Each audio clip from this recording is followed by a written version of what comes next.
नमस्कार। एस्ट्रोमेटा में आपका स्वागत है। आज हम जिस टॉपिक पे चर्चा करेंगे वो है राहु कुंडली में। अभी तक आपने सुना है अच्छा नहीं होता, बहुत सारी प्रॉब्लम्स देता है, ये करता है वो करता है, लगातार आप स्टार्टिंग से सुनता आए होंगे। क्योंकि 3 प्लेनेट है मेनली, राहु केतु शनि, से लोग बहुत डरते हैं।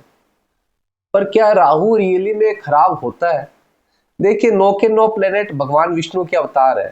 पहले तो दिमाग में यही रखना है, सब देवता है। दिमाग में ये कभी मत रखिए कि राहु खराब है या बृहस्पति बहुत अच्छा है या सूर्य बहुत अच्छा है। डिपेंड करता है आपकी कुंडली में कॉम्बिनेशन क्या है।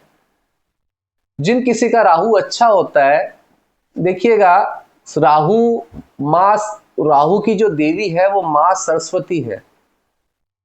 सरस्वती जिसके मुंह बोलती है, कहते हैं ना इसके मुंह पे सरस्वती है, जो बोलता है वो हो जाता है। जिसका भी राहु कुंडली में अच्छा होगा, दिमाग में क्लियर कर लीजिएगा, जो वो बोलेगा वो एकदम एक्यूरेट होगा, मतलब वही होना है। मैंने कई लोगों की कुंडलियों में ये चीज देखी है कि प्रिडिक्शन देने के टाइम में वो बोलते हैं वही हो जाता है, चाहे कुंडली में कॉम्बिनेशन ना हो। ये आपको एकदम क्लियरली समझना है कि राहु कोई खराब प्लेनेट नहीं है। कई लोग ये भी बोलते हैं कि कलयुग के अंदर, कलयुग का जो देवता है राहु है, जो आपको मेटेरियलिस्टिक चीजें दे देगा, ये कर देगा, भ्रम में डाल देगा, इल्यूजन में डाल देगा। ये एक्चुअली मिस इन्फॉर्मेशन है। तो पहले आपको ये समझना है कि राहु क्या है और राहु का मतलब क्या कॉम्बिनेशन है। और हम 12 के 12 घरों की चर्चा करेंगे राहु के कॉम्बिनेशन के बारे में कि हर घर के अंदर राहु के क्या रिजल्ट रहते हैं। सबसे पहले आपको यह समझना है कि राहु गर्दन से ऊपर तक का पार्ट है। राहु के अंदर आंखें, कान, दिमाग, सूंघने का शक्ति, बोलने का शक्ति बहुत जबरदस्त होता है। क्योंकि राहु के पास सिर्फ वही पार्ट है, इसलिए सबसे ज्यादा राहु का फोकस उसी चीजों में रहता है। राहु जिनका भी अच्छा होगा, ये एकदम क्लियरली याद रखिएगा, उनका दिमाग बहुत शार्प होगा। मतलब जो इंसान कहते हैं ना, जहां सब लोग सोचना बंद कर देते हैं, वहां से राहु सोचना चालू करता है। राहु अगर अच्छा होगा कुंडली में तो एकदम क्लियर कर लीजिएगा कि जो वो बोलेगा वो हो जाएगा। क्योंकि सरस्वती के मुंह से आवाज निकलती है, वो राहु के मुंह से आवाज निकलेगी। राहु के अंदर सुनने की शक्ति बहुत होती है। जिनका भी राहु अच्छा होता है, उनका इतना क्लियरली हर चीज को ऑब्जर्व कर सकते हैं सुन के, कि कोई भी प्लेनेट उतना ताकत नहीं दे सकता। राहु मल्टीप्लाई कर देता है हर चीज को। जिस राशि के साथ, जिस राशि के स्वामी, क्या जैसे राहु मंगल के साथ हो, राहु किसी के साथ में भी हो, शनि के साथ हो, सूर्य के साथ हो, उनकी ताकत तो 3 गुना बढ़ा देता है। ये राहु का आपको देखने को मिलेगा प्रैक्टिस के टाइम में। हम आज अच्छे राहु की ही बात करेंगे, क्योंकि ज्यादातर लोग राहु का ये रेमेडी कर लो, राहु का वो रेमेडी कर लो। आपको पता है आपकी कुंडली में राहु किस पोजीशन पे, या उसको देखना आ रहा है या नहीं आ रहा? अगर आपकी कुंडली में राहु अच्छा है तो आप हमेशा याद रखिएगा, आपके साथ में एक दोस्त हमेशा आपका खड़ा होगा बुरे समय में।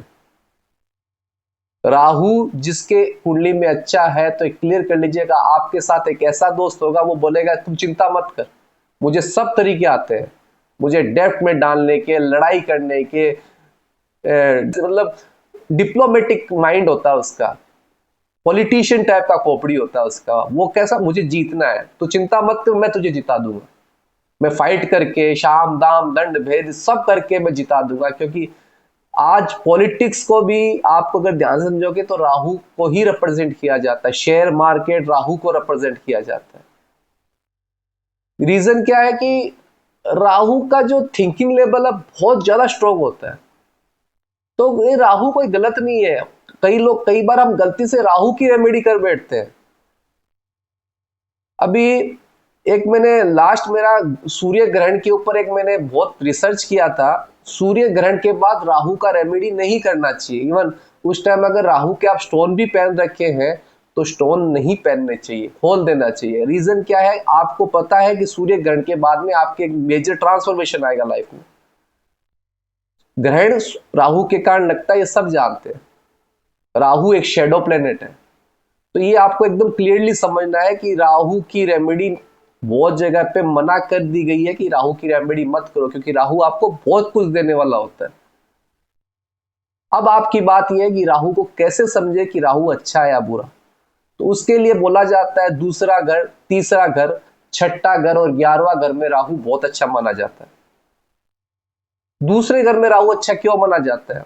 कहते हैं जिसके दूसरे घर में राहु होता है वो बहुत गंदी गंदी लैंग्वेज यूज करता है, एल्कोहलिक होता है या बहुत सारे नशे करता है। ऐसा कुछ नहीं है। राहु वृषभ राशि में उच्च का माना जाता है क्योंकि वो शुक्र का अति मित्र है, मतलब सबसे ज्यादा फ्रेंडली शाइन है। अगर आप बॉम्बे को भी एक कंसीडर करोगे, आज बॉम्बे जो जगह है उसको as per astrology south east को रिप्रेजेंट करता है। तो शुक्र और राहु का कॉम्बिनेशन है, इसीलिए आज पूरी फिल्म इंडस्ट्री बॉम्बे में है, बड़े बड़े बिजनेस बॉम्बे में होते हैं। पर ये क्या होता है, शुक्र और राहु का कॉम्बिनेशन होने से डिजायर लेवल बढ़ जाते हैं, डिजायर इतने हाई हो जाते हैं कि इंसान को कुछ समझ में नहीं आता। तो सबसे पहले आज मैं आपको समझाता हूं कि राहु सेकंड हाउस में, थर्ड हाउस में, हर किसी हाउस में क्या क्या रिजल्ट देगा।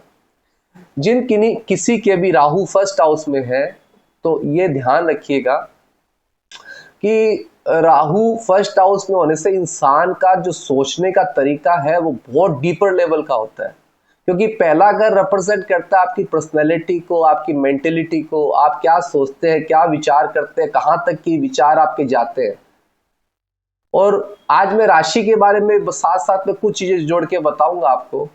तो सबसे पहले ये देखिए कि पहले घर में राहु होना, ये हमेशा ध्यान रखिएगा, उस इंसान को खाने का बड़ा इंटरेस्ट रहेगा। अब फर्स्ट हाउस से खाना क्यों? क्योंकि राहु के सिर्फ मुंह है, पेट नहीं है, तो उसको नहीं पता चलता, पर उसके पास में मुंह है तो खाने का जो टेस्ट है वो बहुत इजीली बता सकता है। एक्स्ट्रा ऑर्डिनरी माइंड होता है उसका, उसको कहाँ लड़ना है, कहाँ जीतना अच्छी तरह से आता है, अपने दुश्मनों को कभी भूल नहीं सकता। एक आपने कहावत सुनी होगी कि पुराने जमाने में या बहुत जगह ये कहावत चलती है कि राहु सांप का रूप है, सांप का अपर पार्ट है, वो जो मुंह होता है गर्दन से ऊपर तक का वो है। तो कहते ना कि राहु की आंखें कितनी शार्प होती है। राहु जब सांप के जोड़े में से किसी एक सांप को मार दिया जाए तो सांप जो मारने वाला है उसकी फोटो को दिमाग में सेव करके रखता है जब तक उसका बदला पूरा नहीं होता। अब ये सोच लीजिए कि राहु फर्स्ट हाउस में होने से अपने दुश्मनों के साथ क्या करेगा।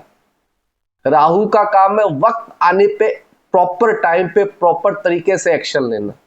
तो जिन किन्हीं के राहु फर्स्ट हाउस में हो सकता है कि इल्यूजन और कंफ्यूजन बना रहे, क्योंकि राहु का काम है। ये चीज भी आपको समझना पड़ेगा, राहु फर्स्ट हाउस में होने से आपको एक्स्ट्रा ऑर्डिनरी दिमाग दिया है। आप ये देखेंगे कई बच्चे एग्जाम के टाइम में पढ़ के अच्छे मार्क्स ले आते हैं, कई बच्चे पूरे साल पढ़ के भी अच्छे मार्क्स नहीं लाते, ट्यूशन लगी रहती है। पर क्यों? राहु फर्स्ट हाउस होने में कोई भी चैलेंजेस हो, एक बार पैनिक करके उस चैलेंजेस को पार करने की राहु की क्षमता होती है। राहु फेलियर नहीं हो सकता कभी भी, राहु फेलियर्स का वर्ड नहीं जानता। तो पहले घर में राहु होने से बहुत अच्छा कॉम्बिनेशन। ऐसे लोगों की आंखें थोड़ी बड़ी बड़ी होती है, शार्प आंखें होती है, किसी को देखने का तरीका एकदम 360 डिग्री का होता है, बहुत ध्यान से देखता है अपने सामने वाले को और कहाँ कब अटैक करना है अच्छी तरह से जानता है। तो आज की जिंदगी में यही चलता है। देखिए, आप अगर किसी आपको कोई तंग करेगा और आप लगातार यही सोचोगे कि नहीं इसको छोड़ दिया जाए, वो नहीं चलता। आपको पैसे कमाने हैं, मेटेरियलिस्टिक चीजों के पीछे आपको जाना है, आपको सब कुछ चाहिए, हर इंसान को चाहिए, पैसा चाहिए, गाड़ी चाहिए, सब कुछ चाहिए। राहु वो प्रॉपर तरीके से दिला देता है। अब यहीं पे राहु मंगल का कंजक्शन आ जाए तो आदमी, मंगल रिप्रेजेंट करता है आर्मी, ब्लड, अग्रेशन को। तो राहु क्या करेगा? राहु उसकी ताकत को 3 गुना ज्यादा बढ़ा देगा। तो ऐसे लोग ज्यादातर आप देखिएगा क्रिमिनल नेचर के लोग होते हैं, बहुत जल्द वो मतलब कैसे बदला लेना, क्या करना, ये सिखाते हैं। अब एक चीज और बताता हूँ, और भी बहुत सारे कॉम्बिनेशन। एक चीज ये बताता हूँ, राहु जिस राशि में बैठा है उसका राशि का स्वामी मतलब उसका डिपॉजिटर किस कंडीशन में है। मान लीजिए राहु मेष राशि में पहले घर में बैठा है और मंगल 10वें घर में जाके उच्च का हो गया, तो इससे बढ़कर राजयोग कोई भी नहीं है।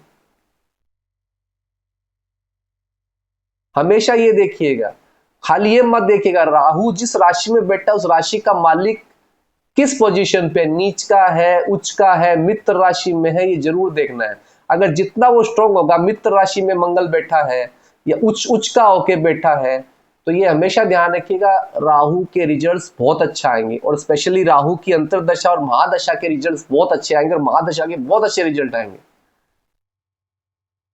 तो ये चीजें आपको समझनी होगी। राहु मरकरी के साथ बैठा है तो एक्स्ट्रा ऑर्डिनरी कैलकुलेशन, मरकरी उच्च का हो गया कहीं बैठ के, तो एक्स्ट्रा ऑर्डिनरी कैलकुलेशन हो गया उसके। राहु सूर्य के साथ बैठा है तो आपको इतना बड़ा स्केल पे आपको ले जाएगा, इतना बड़ा अथॉरिटी देगा कि आप सोच भी नहीं सकते। तो राहु को समझने के लिए सबसे इंपॉर्टेंट है कि आप थोड़ा नेगेटिव पार्ट को छोड़ के चले। नेगेटिव 9 प्लेनेट में से कोई भी हो सकता है, उसकी रेमेडीज करानी पड़ती है। इवन जुपिटर भी बहुत जगह नेगेटिव होता है। तो ये चीजें दिमाग से आप निकाल दीजिए।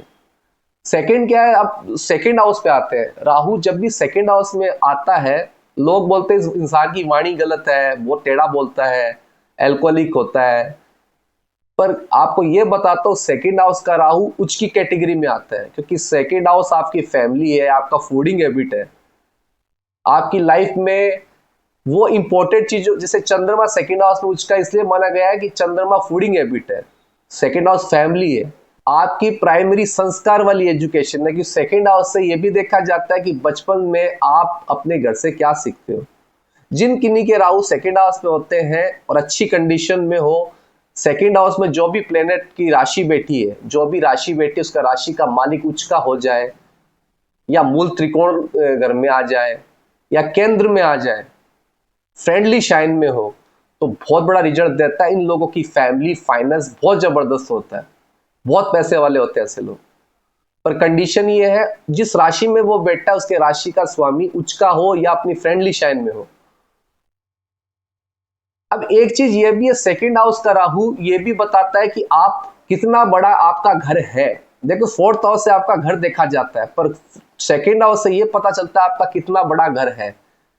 तो अगर राहु वहां पे अच्छे कंडीशन में हो तो आपको बहुत बड़ा घर भी दे सकता है, वो फोर्थ हाउस से देखना होगा साथ में। अब आ जाते हैं थर्ड हाउस पे। कुंडली के थर्ड हाउस में अगर राहु हो, देखिए थर्ड हाउस के राहु को बहुत जबरदस्त माना गया है, कुंडलियों के हिसाब से बहुत पावरफुल है, क्योंकि राहु के पास जो करेज है लड़ने की, क्योंकि वो सब कुछ जानता है, लड़ना, फाइट करना, प्यार से कैसे भी करके अपनी चीजों को पाने का राहु का बहुत इंपॉर्टेंट, और बहुत ज्यादा डिप्लोमेसी होती है राहु में। तो ऐसे इंसानों को कोई हरा नहीं सकता, इतनी ताकत होती है। क्योंकि ताकत के साथ में देखिए शरीर की ताकत से बढ़कर होती है दिमाग की ताकत, और ये सब जानते हैं। इंसान दिमाग से बहुत कुछ कर चुका आज के टाइम में, बड़े से बड़े जानवर को, हाथी को, शेर को पिंजरे में रख सकता है। तो थर्ड हाउस में जब भी राहु होता है, वो अपने दिमाग के बल पे बड़े से बड़ी फाइट को जीत जाता है। पर थर्ड हाउस का राहु जब भी आपके होगा, आपकी स्पेलिंग मिस्टेक्स बहुत होंगी। आप जो भी लैंग्वेज में लिखते हो उसमें स्पेलिंग मिस्टेक्स होंगी, ये आप बार बार कंसीडर करोगे बहुत सारी कुंडलियों पे, तो अब आपको पता चलेगा। ग्रामर मिस्टेक नहीं होगी, स्पेलिंग मिस्टेक्स होगी। हाईली करेजियस आदमी होता है आप, ये थर्ड हाउस मित्र का भी होता है, आपके फ्रेंड सर्कल का, आपके भाई बहन का भी होता है। तो थर्ड हाउस से ये भी पता चलता है कि अगर राहु आपका अच्छा है तो आपके फ्रेंड एनी टाइम आपके साथ खड़े होंगे। ये राहु अगर थर्ड हाउस में है और वो अच्छा कंडीशन में है, तो आपकी ये एकदम क्लियर कर लीजिए, आपके फ्रेंड हमेशा ये बोलेंगे तू चिंता मत कर, मैं तेरे साथ में हूँ, मुझे सब कुछ आता है, सामने वाले से लड़ना भी आता है, प्यार से बात करना भी आता है, और भी बहुत सारे तरीके आते हैं। जैक और चेक एक शब्द यूज होता है, दोनों लगाने आते हैं। ये थर्ड हाउस का राहु होने से आपके सिबलिंग्स हो सकता है नहीं हो, मगर आपका फ्रेंड सर्कल बहुत बड़ा होगा, क्योंकि राहु हर चीज को एक्सपेंड कर देता है। अच्छे राहु है तो आपकी कुंडली के अंदर आपका फ्रेंड सर्कल बहुत बड़ा होगा। अब आ जाते हैं राहु फोर्थ हाउस में। कुंडली के राहु अगर जिन किन्हीं के फोर्थ हाउस में है, अकेला होना चाहिए। जिस राशि में बैठा है उसका राशि का मालिक उच्च का हो जाए, अगेन मैं वापिस से समझा रहा हूं, उच्च का हो जाए, फ्रेंडली शाइन में हो, केंद्र या त्रिकोण में हो, नवांश कुंडली में अच्छी कंडीशन में हो उसका राशि का स्वामी, तो आप क्लियर कर देता हूं, ऐसे लोग अपनी मदर को लेके बहुत ज्यादा ऑब्सेसिव रहते हैं, मदर को बहुत चाहते हैं। इवन मदर को चाहे ना चाहे, मदर बहुत चाहती है। माँ एनी टाइम पीछे रहेगी, उसकी ग्रोथ में माँ का बहुत बड़ा हाथ रहता है। कई लोग बोल देंगे राहु फोर्थ हाउस में होने से मदर को कष्ट होते हैं, पर मदर का लगाव अपने बच्चे को लेके बहुत ज्यादा मिलेगा आपको। बड़ा घर होगा, मैंने अभी बताया था सेकेंड हाउस से पता चला, फोर्थ हाउस भी देखना पड़ेगा। बड़ा घर होगा, एज ऑफ 42 ईयर्स या 41 के बाद बड़ा घर होना तय है। फोर्थ हाउस में राहु अगर वृषभ राशि में है तो एकदम क्लियर कर लीजिएगा।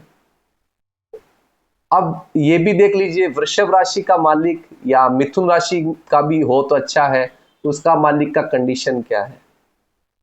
फोर्थ हाउस में होने से मेटेरियलिस्टिक चीजों के पीछे ज्यादा लगाव रहता है, अपनी चीजें वो किसी को देता नहीं है, इजीली किसी को नहीं देगा, अपनी गाड़ी यूज करने नहीं देगा, किसी को कोई चीज नहीं देता। फोर्थ हाउस में राहु होने से वो राहु देने नहीं देता उसको, वो अपनी चीजों से बहुत लगाव करता है, अपनी चीजों से बहुत प्यार करता है फोर्थ हाउस का राहु होने से।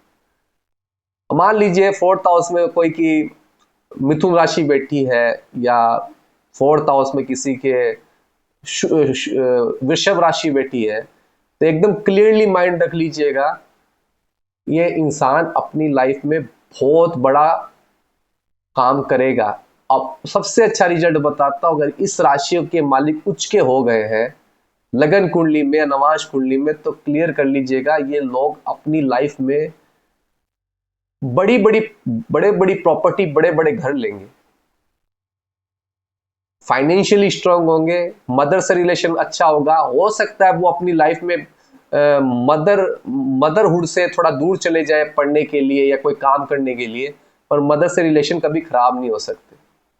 अब आ जाते हैं फिफ्थ हाउस के राहु के ऊपर। फिफ्थ हाउस में राहु होना बहुत अच्छा माना जाता है, क्योंकि अगेन पांचवा घर क्या चीज का है, पांचवा घर है नॉलेज का, ज्ञान का, बुद्धि का, इंटरटेनमेंट का, फिल्म इंडस्ट्री से रिलेशन, डांस, आप कितने शौकीन हो कोई चीज को लेके, ये फिफ्थ हाउस आपका बताता है।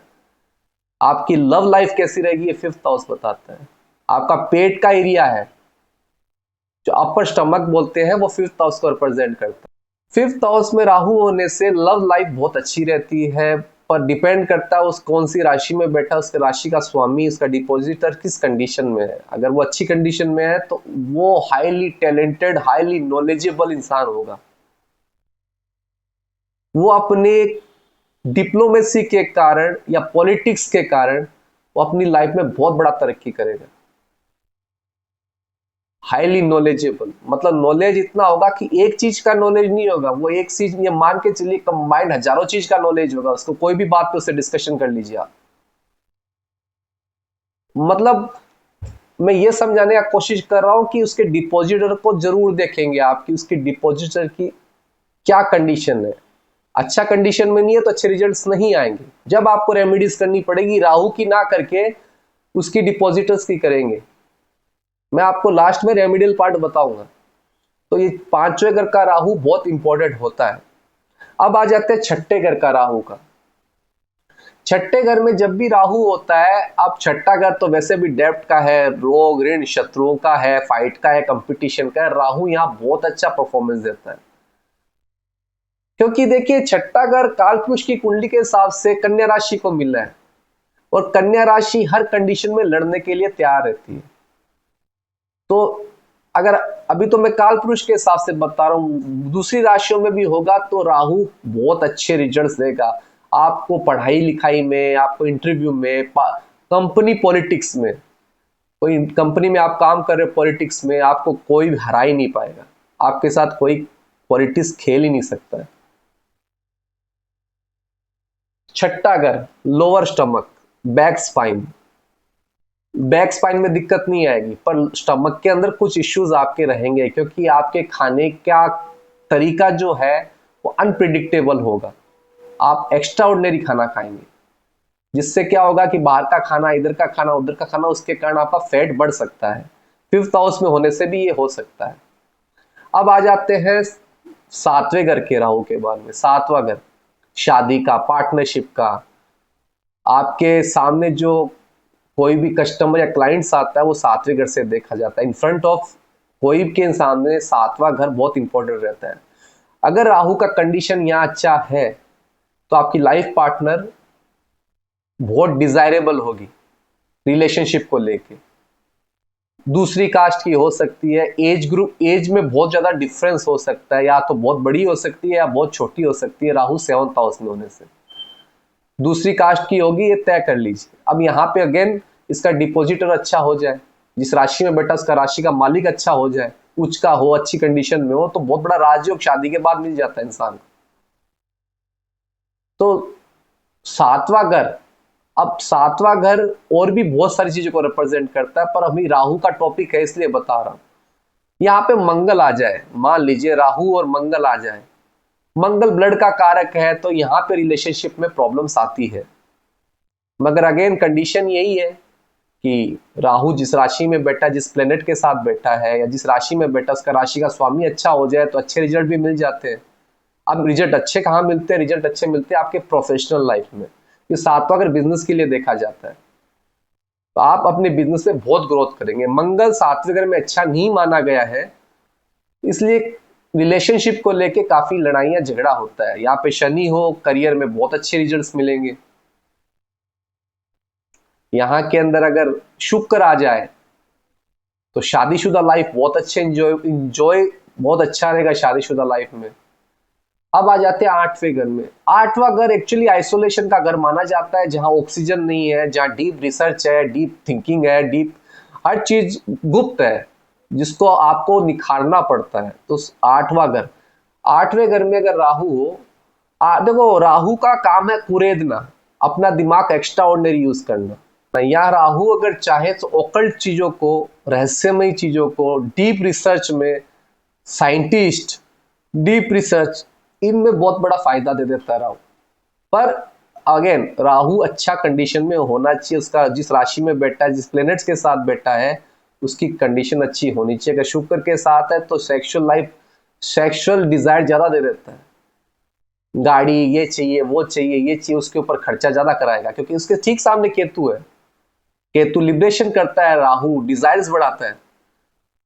एक तरफ मुक्ति है, एक तरफ लगाव है, तो वो खर्चे ज्यादा अपने उस चीजों पे करेगा।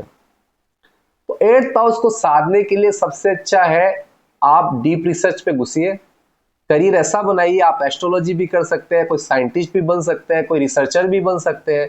अगर उन चीजों पे अगर अच्छा लगाव रखते हैं तो आपकी लाइफ में बहुत तरक्की होगी। राहु कुरेद के बाल की खाल निकालना अच्छी तरह से जानता है, क्योंकि देखिए राहु के पास एक्स्ट्रा ऑर्डिनरी माइंड है, ये आपको दिमाग में बिठाना है। अब आ जाते हैं 9वें घर में। 9वां घर ज्ञान का घर, बॉस का घर, फादर का घर। राहु 9वें घर में मरण करण स्थान बताया गया राहु का। यहाँ पे पार्टी पॉलिटिक्स, जिस कंपनी में आप करते हैं, आपके बॉस आपको हमेशा तंग करते हुए मिलेंगे। आपके फादर से रिलेशन बहुत अच्छे नहीं होते। यहाँ पे आपके बॉस आप पे हमेशा प्रेशर बना के रखेंगे। मगर राहु का डिपॉजिटर अगेन अच्छा कंडीशन में हो तो आप दूसरों पे पॉलिटिक्स करके आगे बढ़ सकते हैं। देखिए थोड़ा सा गलत वर्ड है, अगर राहु का काम है पॉलिटिक्स करके अपना भाग्य खुद बनाना, फिर गलत सही का फैसला राहु नहीं कर सकता। अब आ जाते हैं 10वां घर, कर्म का घर, शनि का घर है। यहाँ पे मैंने बहुत सारी रिसर्च में देखा है कि राहु बहुत अच्छा होता है 10वें घर में। देखिए राहु को चैलेंजेस लेना बहुत पसंद है, पर सीधे तरीके से चैलेंजेस को करना मुश्किल है। वो गलत तरीके से आगे बढ़ता है, उसको जीतने के अलावा कुछ नहीं दिखता, उसको कुछ भी माइंड में नहीं, उसको जीतना है। तो इसीलिए 10वें घर का राहु आगे बढ़ा देता है, पर कंडीशन उसका डिपॉजिटर अच्छा कंडीशन में उच्च का मित्र राशि में होना चाहिए। अब वही सूर्य राहु के साथ हो, सूर्य उच्च का हो, तो ऐसे लोगों को बताना नहीं पड़ता कि उसको क्या करना है, उसको कहां जाना है, वो किसी से पूछता भी नहीं है। उसको जो करना है वो करता है, उसको जो करना वो करता है, उसको वो वहां तक पहुंच जाता है, क्योंकि राहु ने सूर्य की 3 गुना ज्यादा पावरफुल कर दिया। भाई मंगल हो तो भी बहुत अच्छा है, मंगल हाई एनर्जेटिक हो जाता, मतलब मंगल को 3 गुना ज्यादा पावरफुल दे दे। उच्च का मंगल हो, उच्च का शनि हो, उच्च का बुध हो, यहां पे बहुत अच्छा रिजल्ट देने लग जाता है। अब आ जाते हैं राहु का 11वां घर। देखिए 11वां घर राहु को नेचुरली मिला है, ये शनि का घर भी है, राहु का घर भी है, क्योंकि कुंभ राशि राहु की भी मानी जाती है। ये सिर्फ लाभ की राशि है, पर इसको भी साधना पड़ता है। राहु जिन किन्नों के 11वें घर में हो, उसका राशि का स्वामी उच्च का हो जाए, अगेन मूल त्रिकोण राशि में हो, केंद्र में आ जाए, अच्छी कंडीशन में हो, तो ये मान लेना कि आपकी इनकम का जो तरीका होगा वो मतलब ये मान के चलिए कई जगह से इनकम आएगी आपके यहाँ से, एक जगह से इनकम नहीं आएगी, क्योंकि राहु एक जगह बैठ नहीं सकता है। जिन किन्हीं के राहु अच्छी कंडीशन में होगे वो एक जगह कभी बैठ ही नहीं सकता है, उसको अभी का भी चाहिए। राहु आगे की नहीं सोचता, बोलता अभी चाहिए मेरे को। हाँ, आगे की जब सोचता है जब उसको बदला लेना होता है। तो राहु अगर 11वें घर में है तो आपके मल्टीपल इनकम के सोर्सेस बनाएगा, पर हाँ आपके बड़े भाइयों से बहनों से रिलेशंस अच्छे नहीं रहेंगे। अब आ जाते हैं राहु 12वें घर में। देखिए 12वां घर जेल का है, आइसोलेशन का है, खर्चे का है। 12वां घर हॉस्पिटल के हैं, 12वां घर मोक्ष का भी है।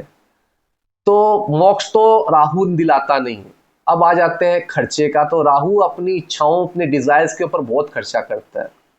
अगर अगेन सेकंड हाउस का लॉर्ड स्ट्रॉन्ग, मतलब सेकंड 12th हाउस का मालिक उच्च का हो जाए, अच्छी घरों में बैठ जाए, तो ये मान लीजिएगा ऐसे लोग अपनी डिजायर्स पे बहुत खर्चा करेंगे, फॉरेन गेन करेंगे, बहुत बड़ा बड़ा फॉरेन जाके बहुत पैसा कमाएंगे। क्योंकि देखो राहु फॉरेन को रिप्रेजेंट करता है, फॉरेन इनकम को रिप्रेजेंट करता है, तो वो अपनी फैमिली से दूर, बहुत दूर जाके पैसा कमाएगा। अब नेगेटिव वे में लिया जाए तो ये राहु जेल भी पहुंचा सकता है, क्योंकि जेल का भी है। तो ये चीजें आपको समझनी पड़ेगी। दूसरा चीज ये भी है कि राहु को थोड़ा सा आप डीपर लेवल पे समझेंगे तो खर्चे बहुत ज्यादा होंगे, जितना कमाएगा उतना अपने खर्चों पे उड़ा देगा। तो सबसे पहले आपको ये दिमाग में रखना है कि इससे राहु गलत नहीं होता, अच्छा भी होता है। तो राहु को गलत ना समझें। आप पहले अच्छे एस्ट्रोलॉजिस्ट को कुंडली दिखाइए कि मेरे राहु की कंडीशन क्या है। राहु को स्ट्रॉन्ग नहीं करना, रेमेडियल पार्ट पे आते हैं। मान लीजिए किसी का राहु खराब है, कुंडली में सब कुछ सही है, लोग राहु का रेमेडी कराने लग जाते हैं। नहीं, राहु का मत करवाइए। राहु का करवाने से अच्छा है राहु जिस राशि में बैठा है उस प्लेनेट को स्ट्रॉन्ग करिए, क्योंकि वो प्लेनेट स्ट्रॉन्ग होगा तो राहु ऑटोमेटिकली ठीक होने लग जाएगा। सबसे इंपॉर्टेंट है। अब मान लीजिए किसी का 4th हाउस में राहु है, खराब अवस्था में है, तो सबसे अच्छा रेमेडी है केतु को रेमेडी करिए आप 10th हाउस की।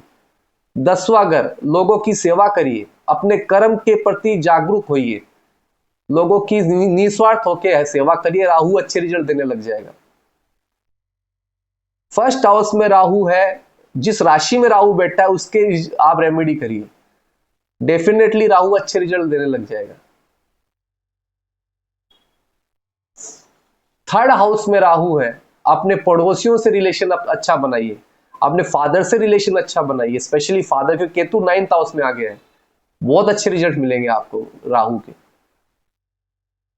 5th हाउस में राहु है, किसी की कुंडली में 5th हाउस में राहु है, तो आप नॉलेज दीजिए लोगों को फ्री ऑफ कॉस्ट, बुक्स बांटिए पढ़ाई लिखाई की, या आप धर्म की भी बुक दे सकते हैं, धर्म से रिलेटेड बुक्स दे सकते हैं, किसी को गरीब बच्चे को पढ़ा सकते हैं। राहु अच्छे रिजल्ट देने लग जाएगा, क्योंकि 11वें घर में केतु बैठा है तो आपको बेनिफिट लेने जब ही देगा। 6ठे घर में राहु है, किसी दूसरे के लिए लड़ाई करके उसको जिताइए जो सही हो।